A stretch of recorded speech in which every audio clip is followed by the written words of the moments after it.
আমার বাপের নাই সুমা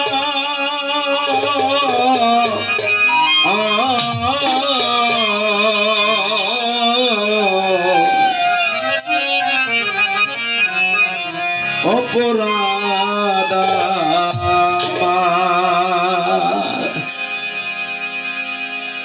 আর নিজ গুণে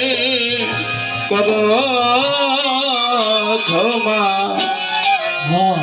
সালাম চান অপরাধ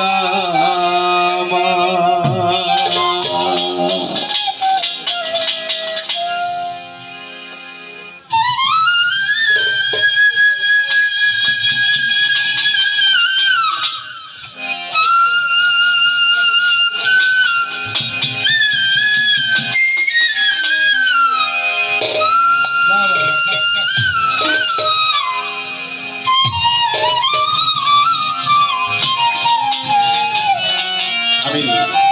যত দূর পর্যন্ত আমার দেখা কোরআন এবং হাদিস ইজমা কিয়াস পৃথিবীতে কোনো ব্যক্তি বলতে পারবে না যে আমি পুণ্য করে বা ভালো কাজ করে দয়ালের অনুগত হব এবং পুণ্য করে মালিকের বেহেশত লাভ করব। জালালউদ্দিন রুমির মুসনবী শরীফের মধ্যে পেয়েছি বেহেশত ওই ব্যক্তি পেতে পারে যদি মালিক কৃপা করে, আর দয়াল অনুগত্য স্বীকার করতে পারে যদি দয়ালের দয়া থাকে, নচেৎ সম্ভব না।